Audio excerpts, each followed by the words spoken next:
Good morning. You're watching Business Today. Thanks for tuning in to UBC. And this morning of Tuesday, the 10th July 2012.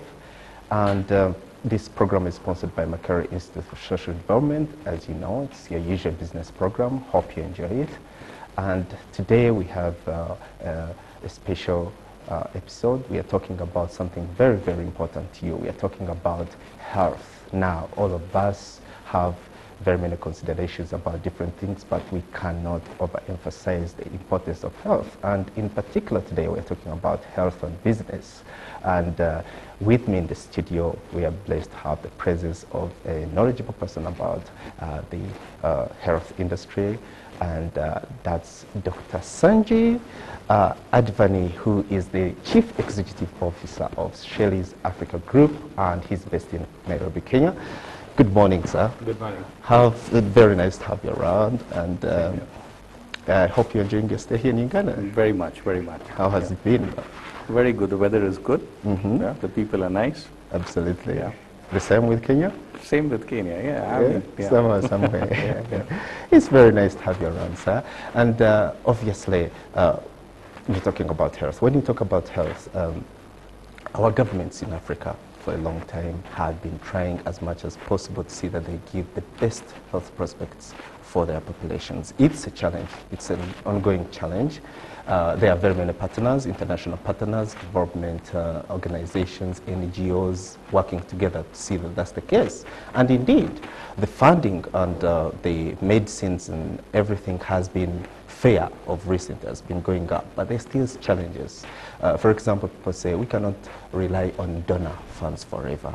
There is need for sustainability. There is need to develop local pharmaceutical industries or medicine industries. In general, before we go deeper, in general, what do you think about the African health sector, the challenges there, and your experiences? To make the healthcare more sustainable, for the products to become more economical, what we require is more number of manufacturing facilities in these countries. But now, even if you see the East African community, we have in Kenya, we have around 36 manufacturing units manufacturing pharmaceutical products. Okay. You go to Tanzania, there are 6 manufacturing units. Mm-hmm. You come to Uganda, I think there are 5. Yeah. So, to make the business more sustainable, what is required is to have more number of manufacturing facilities in the country, other than relying on imports from outside Africa. Absolutely. So that's what's required. I think that's a view that is shared by very many stakeholders in Africa here, but obviously there are challenges in terms of infrastructure, for example. Even then, when we try to manufacture some of these products here, we have to import some of the materials that we have to use in the medicines themselves. So there are still some challenges. I think it's going to take some time, but in this respect, you are the Chief Executive Officer of a major pharmaceutical company. What do you think is the role? What's the role?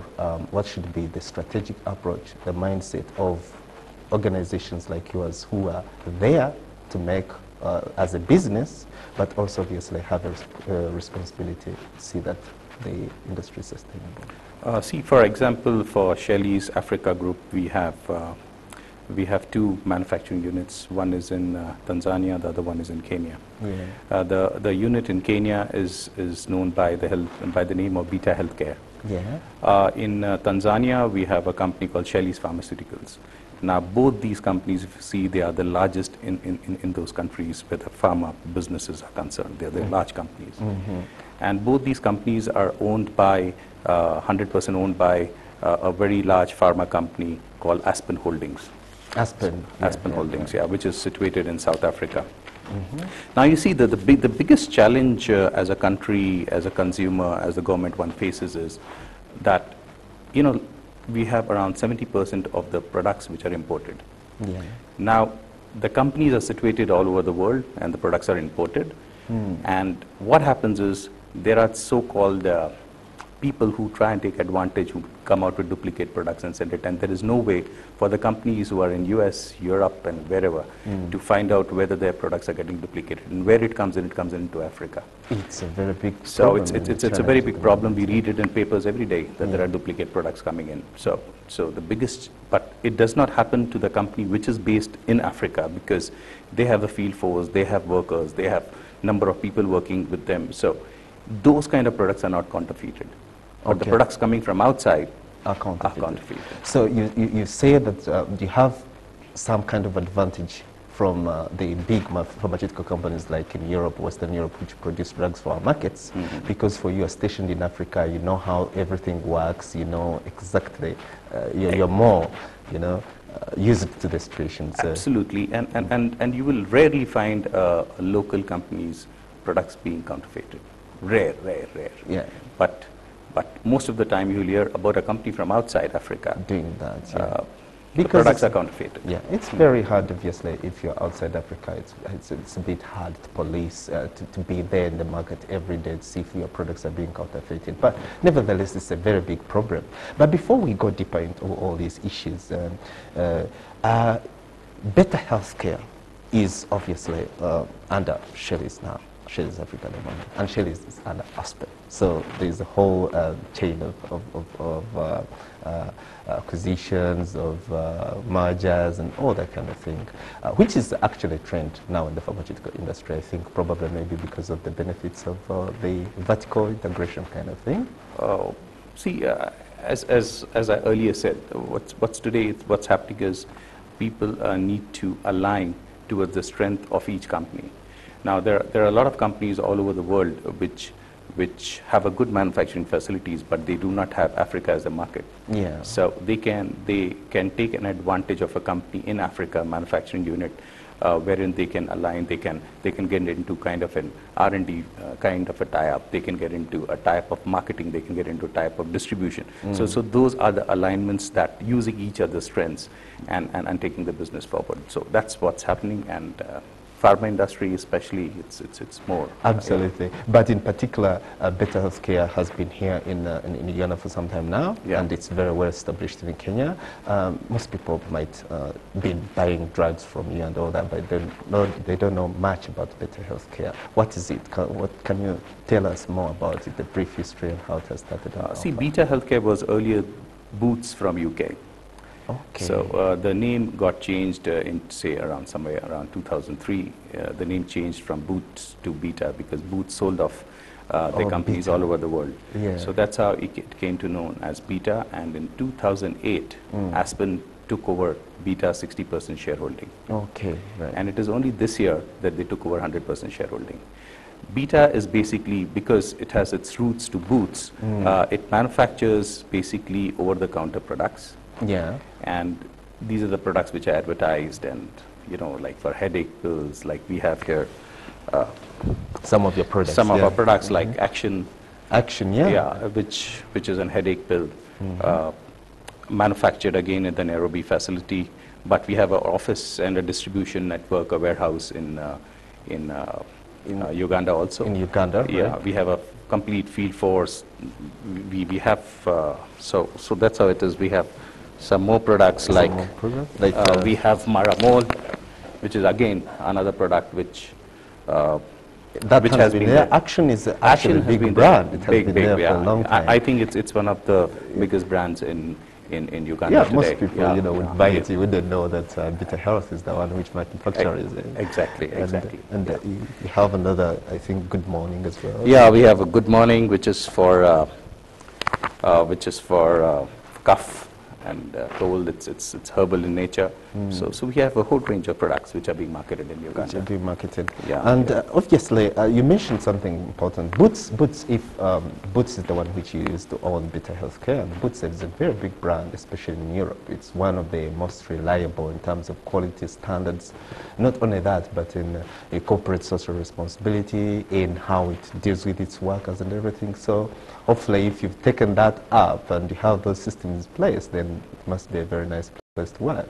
Yes, it is, and you know, Aspen, which is the holding company for Beta Healthcare, they believe in quality. They don't compromise in quality. So when they acquired Beta, the first thing they wanted to put up a state-of-the-art manufacturing facility. Yeah. So at that point of time, in 2008, we bought over Colgate-Palmolive plant in Nairobi. Okay. We refurbished it, and today you can come and see it. It's one of the most beautiful, most elegant, state-of-the-art plant. I would that we like have. to. Yeah, I would like to. What's the capacity of the plant? What's the area of operation? Where are you looking at supplying?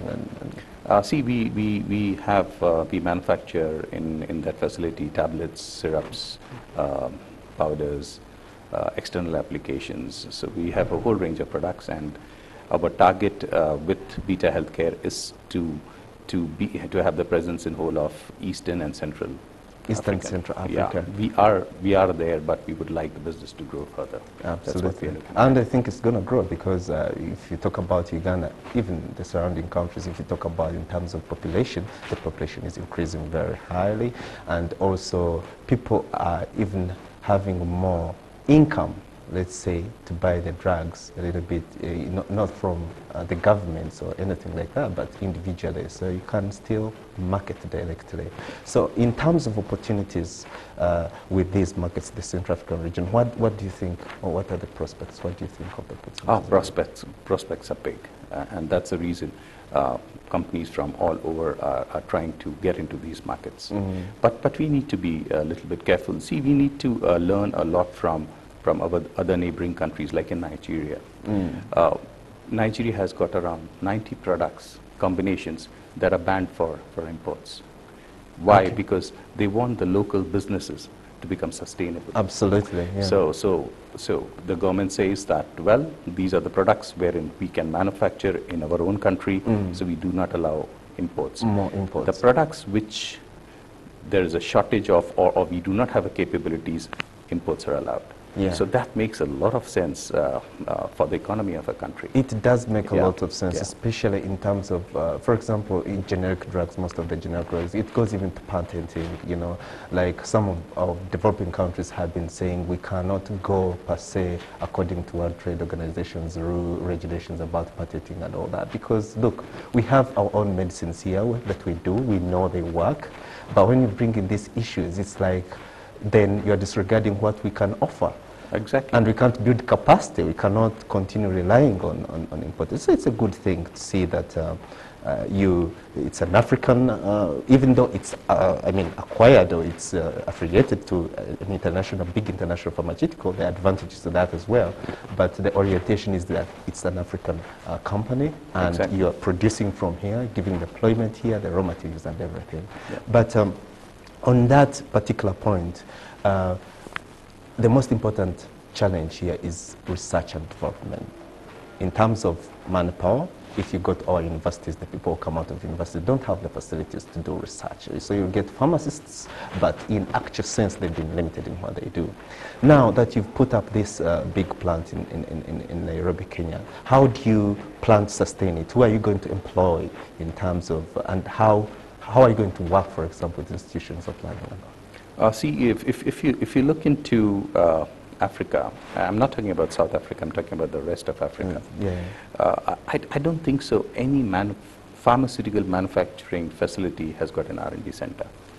But I'm happy to inform you that Beta Healthcare has put up an R&D center, state-of-the-art R&D center, wherein we plan to use that facilities not only to do research on our products, but maybe somehow tie up with the government in East Africa, in East African countries, and or with other pharmaceutical companies, and do a lot of research work. I think our research center will be ready by end of this month, and that's what our plan is. So we will be the only company in Africa to have a research and development center. Yeah, that's a very big achievement, and probably a multi-million investment, because the cost of innovation and research itself is a bit, high. I mean, most local organization manufacturing companies can't afford that. We have a few which are coming up and being very successful, but in terms of long term, they would get the money out, but it needs some investment from the start. And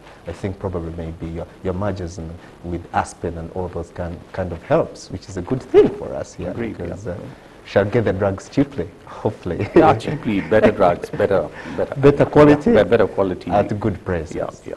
I hope so.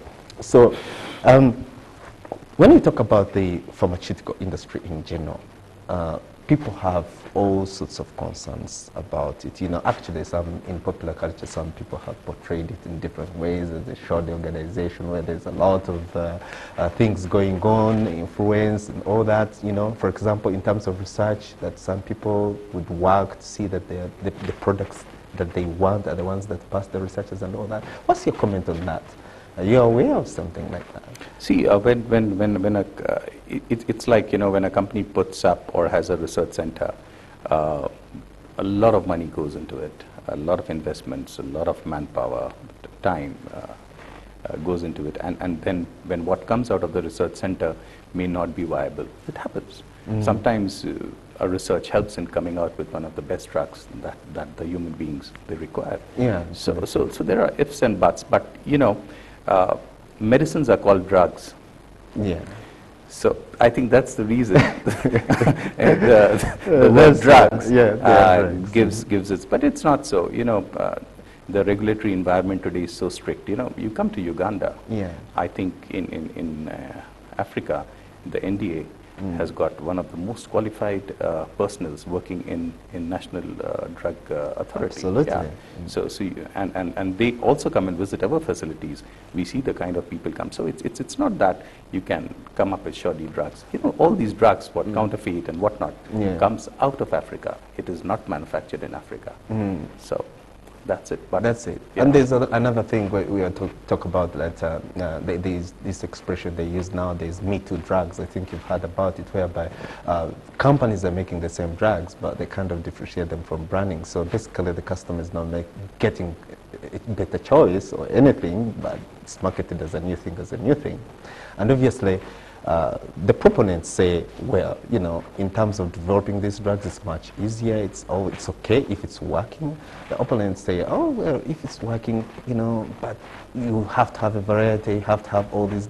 What's your view on that? Is it relevant? Is it an issue at all? No, it's not that. It's like, say, for example, if a doctor prescribes to a patient calcium, plain calcium tablets. Yeah. Now what happens is, calcium gets better absorbed if it is given with vitamin D. Okay. Now, vitamin D comes from sun. Yeah. So even if you take calcium tablets and you go out in the sun, the absorption is better of the calcium. Yeah. But if suppose it's a rainy day, you never know when it rains, how's the weather. So normally a company says, okay, you take calcium with vitamin D, which gets absorbed properly. But a layman will think it differently. Oh, they have just written their vitamin D. Vitamin is a vitamin, and they are charging a higher price. It's not that. It's for the product to get absorbed in the body. Absolutely. You've just mentioned something. A layman, actually, most of let's say average Ugandans, or even average Africans, most of them now think that probably maybe sometimes they get over medicated. They have just an ailment, and they find they have lots of drugs take home. There are lots of drugs on the market, even though when you're not sick, get health wellness drugs or things like that.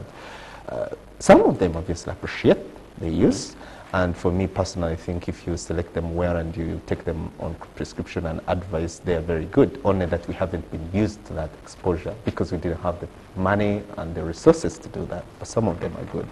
But how do you, for example, assure them that, some of these things are not just prescribed to or pushed by pharmaceutical companies to sell more than actually to make a difference in people's lives? See, every pharmaceutical company tries to sell more because they are into business. Now, it is not that they can sell more. It is they can take a share of the pie from the competitors.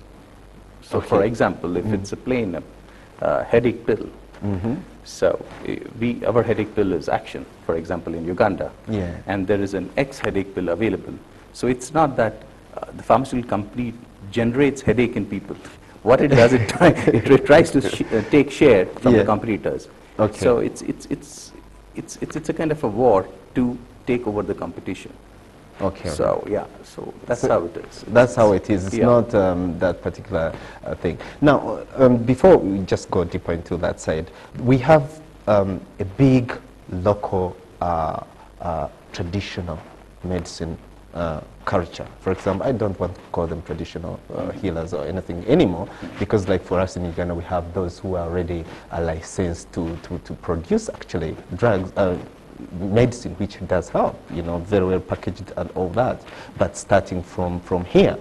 And there is this concept where people talk about reverse innovation. It has happened in India, for example, in medicine in very many ways, like in heart surgery and all that, where we have all these solutions, programs or medicines which are coming from Africa instead of coming from the big countries, the developed countries, Africa, but they're coming from Africa and going upwards. Do you have any experiences of that? Have you seen that trend? Do you think it's sustainable? You're absolutely right. See, what's happening today is so-called traditional medicines. Yeah. Medicine is a medicine. It's not like an allopathic medicine or a herbal medicine, because medicine, anything that cures is a medicine. Yeah. Cures an ailment is a medicine. Mm-hmm.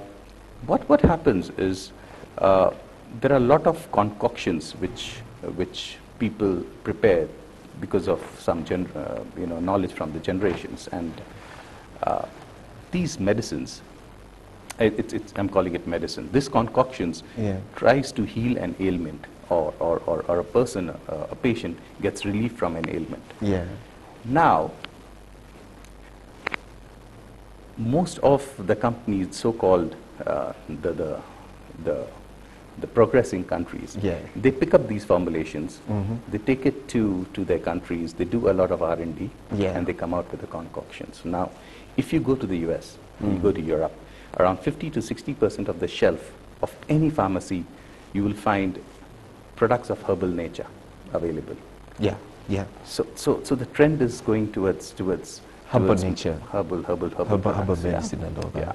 Yeah, and if you see, that is available in Africa, but the problem in Africa was where to get the documentation done for the products, where to get these products researched, where to get the clinical trials organized. The standards. Standards. Yeah. Because after all, if it works on an ailment, then you require documentation to prove. So that was not available in Africa. In Africa. But indeed, we have very many working medicines, and actually, in a point to make, there's I came across a book recently. It had a list of all, it was actually sponsored by the, I think you said, or UNDP, I don't remember clearly, but it's a book with all the plants in Africa that had medicinal value. And this was something which was initiated by a non-government organization from abroad, not from here, but it had almost every plant. It's there, in the bookshops and all that, people can get them. And they were saying, please conserve these plants because this is where the medicine is got. Absolutely. Yeah. And traditionally, people used to know these medicines, but now in our generation, no one knows about that, and the trees are getting cut and all that. So, what do you think is the importance of environmentalism and conservation? You as a pharmaceutical companies, do you have something that you are doing towards that? Do you sponsor any kind of thing like that? We have recently, since the last 2 years, we have been working on herbal medicines. Okay. And we have a range of herbal medicines that we are offering to our customers. It's from various, it starts from a small problem with the stomach, loose motion, to it clears ailments to bigger side of the problems. But what we do is, when we get these formulations, we get it analyzed, we get it documented, we have the clinical trial reports, and then make it into good packaging and then offer it into to the markets. Yeah. We have launched, in fact, we are getting those products registered even in Uganda as well. So you will find, as a group from the Aspen side of the business, a lot of these kind of products will be offered. Now, if somebody has a concoction saying that, well, this particular mixture of these 3-4 herbs can clear an ailment, we would be too happy to take it in our R&D center, get it analyzed, and work on it, so that we have herbal-based products from Africa, which have grown in Africa, and then take it to the world. Yeah, but obviously that we need a lot of work on research and development, as clinical trials and support from different stakeholders, obviously. Just shortly this, we are going to hear from our sponsors. Just if you've joined us, you're watching BBC Business Today, and in the studio we have Dr. Sanjay Advani, who's the Chief Executive Officer of Shelys Africa Group, taking us through the pharmaceutical industry, your health, and obviously talking about his company's organization, what they are doing for the industry at the moment. And we are taking a short break at the moment, and when we come back we shall look more about the industry and where we are going, especially how we're going to benefit from this in Uganda.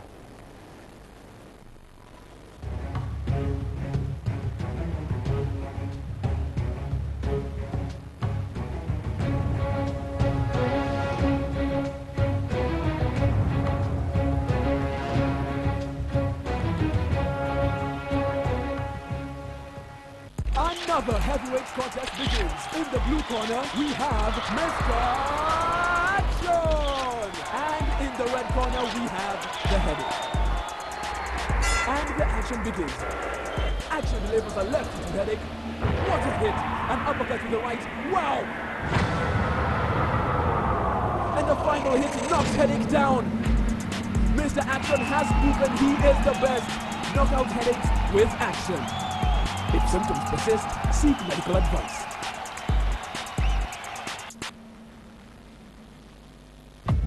Introducing Herbal Betacil Medicated Lozenges.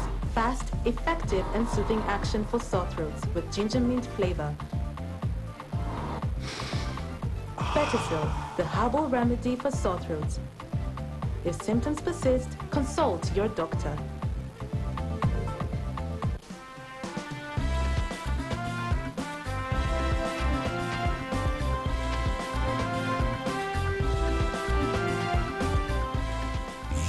Watching UBC TV, inspiring Uganda.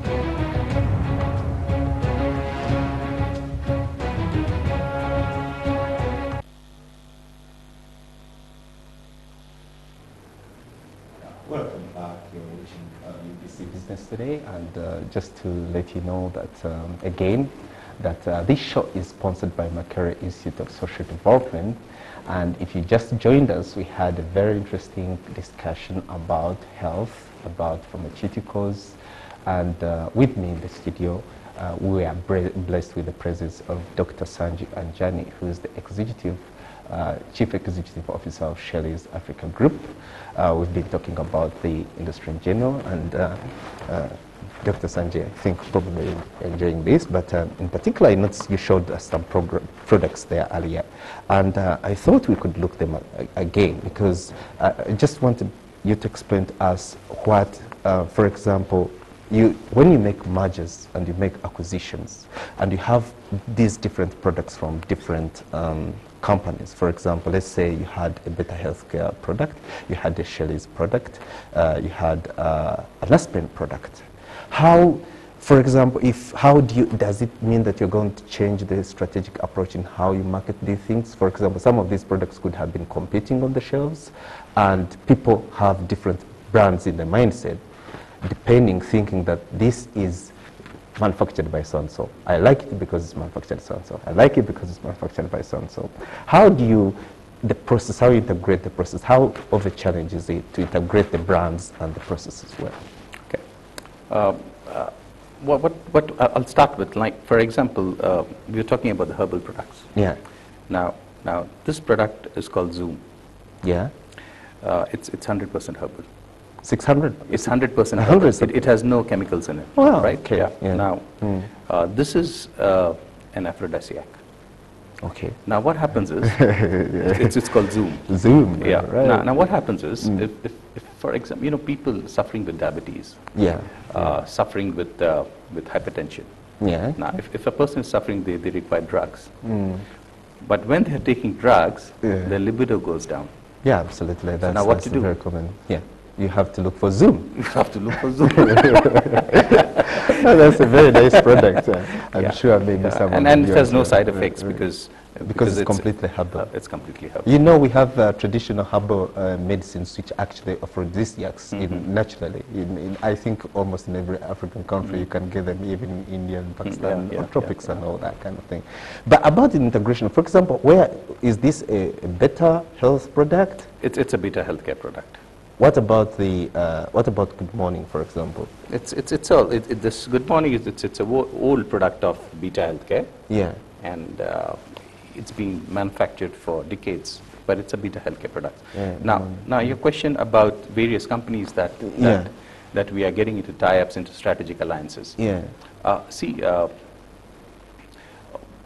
We recently have got into a strategic alliance with a very large company from India called Pletico. Platico. Yeah. Now, Pletico had a presence in Uganda, Kenya, Tanzania. In fact, they have their presence in whole of Africa.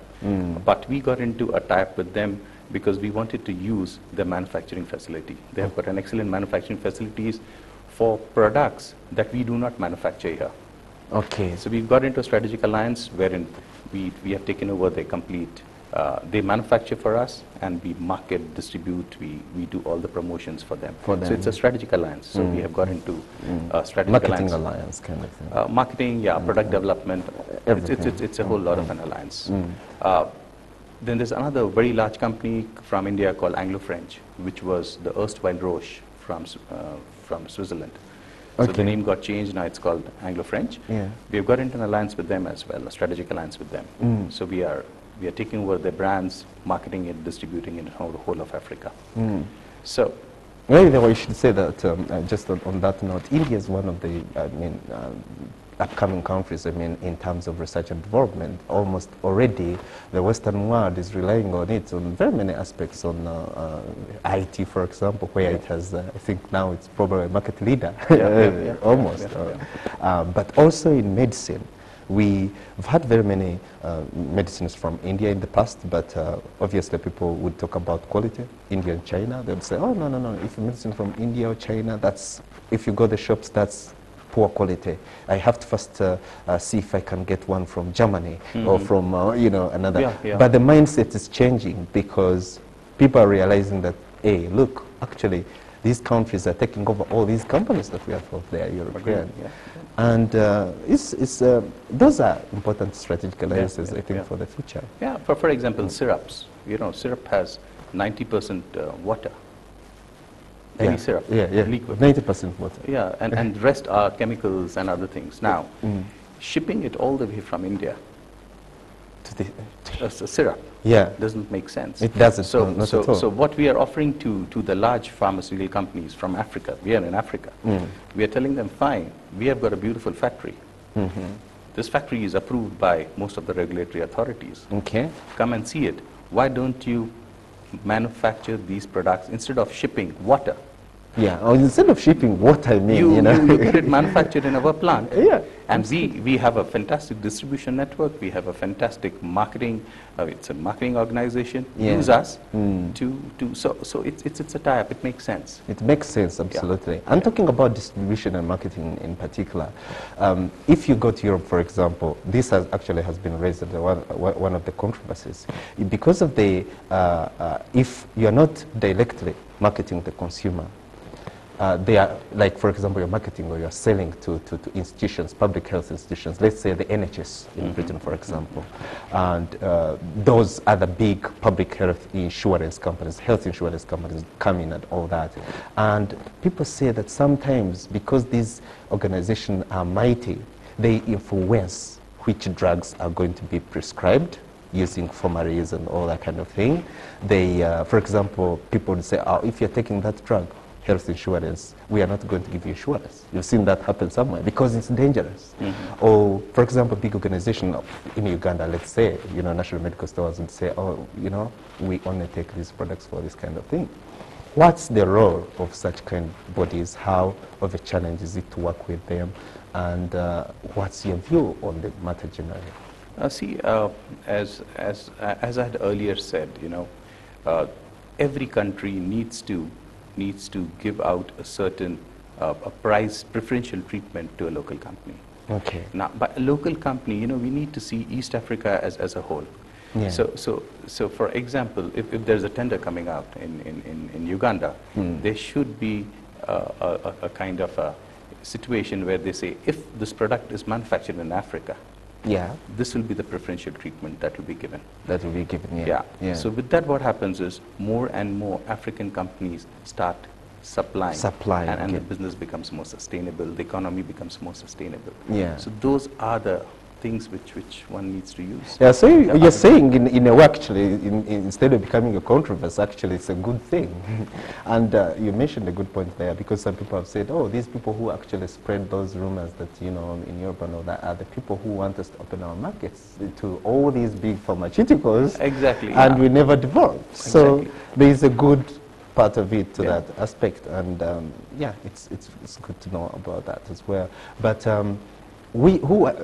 in Africa at the moment, which is the leading country in terms of manufacturing these pharmaceuticals and all that? It's Nigeria. Not South Africa? I'm not talking about South Africa as of now. South Africa is, of course, large, but in terms of population, if you see, it's 150 million population in Nigeria. Yeah. It's in Africa. It's got the largest population. It has The second one is Ethiopia. So. And if you see the number of manufacturing facilities in Nigeria is phenomenal. It's phenomenal. Why? Because the support from the government. Okay. The government does not allow certain type of drugs to be imported if the local manufacturing have the capabilities to manufacture. Of doing that. Yeah. So those are the things we need to look at. You're very right. And I think, but it takes a lot of will, it takes a lot of leadership, because the pharmaceutical industry itself is very complex. It has very many stakeholders, always with conflicting kind of reports. They say this is going to work, this NGOs say this, government say this, public policy bodies say the other. So you get all these policies which are contradicting each other, and I think it's a matter of will and leadership and saying we are going for this. Exactly, and it's a highly regulated business. Yeah. I can't sell, if a product is manufactured in Tanzania, I cannot sell it in Kenya unless the Ministry of Health personnel come and inspect the factory and give it an approval. Yeah. So for any product to come into a country, to a nearby country, it takes 1 to 2 years for it to get registered. So it's an intensive, regulated business model. So if somebody wants to put up an infrastructure, the government needs to go all out and support them. Completely. On that issue, let's talk about the Ugandan market in particular. What do you see in the Ugandan market at the moment? You've just come. What are your plans for Uganda? Better Health, obviously, has been here for some time, but I understand you have more plans you're thinking of, and obviously in the context of the integration that's going on in East Africa very soon, hopefully. We think we might be one country economically, in economic sense at least, not politically. What are your strategies? What do you think you're going to, what should Ugandans expect from Better Health? We have a factory in Tanzania, we have a factory in Kenya. We may look into acquiring or getting into a kind of a tie-up with companies in Uganda as well. There's a possibility. There's a possibility. Yeah. But as of now, we do have infrastructure here. We have an office, we have warehouses, we have a complete marketing and distribution team. Systems are in place. And all the companies that are under the Aspen Group are somehow marketing their products in Uganda. But Uganda is more of a generic market, wherein it's not a branded market per se. I mean, even if you see the difference, brands will be around 10 to 15%. The rest is all generic. Absolutely. So it is very different to the market that's in Kenya. Kenya is more of a branded. I'm talking about pharmaceuticals. It's more of a brand-oriented market. Uganda is not. But I think with companies in East Africa, if they work together and try to make the business sustainable, Uganda also needs to be a brand-oriented market where pharmaceuticals are concerned. So there is a difference between Yeah. Kenya and Uganda. Most people obviously compare us as the same almost in terms of income. Kenya obviously a bit higher, but like regionally, people tend to make a mistake to think that these are the same markets, but as you identified, so you have a different strategic approach to the Kenyan market than you have for Uganda. See, we manufacture only brands. We don't manufacture generics. Okay, right. So basically, we have been working in Uganda for so many years. We have not introduced any generics. We introduce brands, and it is growing. It's growing. So it shows that, well, Ugandans themselves are also becoming brand conscious. They decide from which company's products they want to buy, which brand they want to buy. So it is moving towards a brand orientation as of now. Yeah. And as far as I know, okay, all these pharmaceutical companies like Aspen, like Boots, for example, which Better Health originally used to belong to, also alongside the brands manufacture like food, like good food, organic food, for example, baby food, like formula milk and all that kind of thing. Do you do that at Better Health? Yes, we have a very, very large formulations. They are called infant milk formulations. The brand name is Infacare. Infacare. Infacare. Okay, right. And we have recently introduced in Uganda as well. It's now close to a year that we've introduced Infacare. Infacare. Yeah, it is manufactured in our South Africa facility, which is one of the state-of-the-art facility. Yeah. I've seen it in videos and photos. It's beautiful. Yeah, impressive. So we manufacture it there, and we have offered it into the East African markets as well, and it's picking up. It's doing quite well. Yeah. And this particular product, we have tried to make it very affordable, so that most of the competing products are expensive. So we have tried to make it affordable so that people can. Most competing products are expensive because they are imported from that long, people. Long and but I mean, if one can give an economical product, and the company also makes little profit, there's nothing wrong. No, not at all. No, so you make your profits through volumes. Yes, through volumes. I'm saying, I'm not talking about importing it from South Africa. South Africa is Africa. I'm talking about what has been coming like from Europe and all that. But obviously, that would need a lot in terms of standardization. There are very many concerns, as I said earlier, about the pharmaceutical industry because people rely on it so much. So people think that there should be integrity, ethics, and all that should be prime and goals. So about Better Health, what's your corporate responsibility profile in general? What have you tried to do? Aspen as a group, first of all, ethics is very important to them. We don't believe in giving 1 shilling bribe as well. Oh yeah, and it's taken up very seriously. Where the quality of products are concerned, it has to be top quality. We don't compromise on that. And on which standards? International standards. International standards. So we come from there. Plus, the other thing also which Aspen looks in is to bring out products which are affordable. Yeah. So that's another thing. So.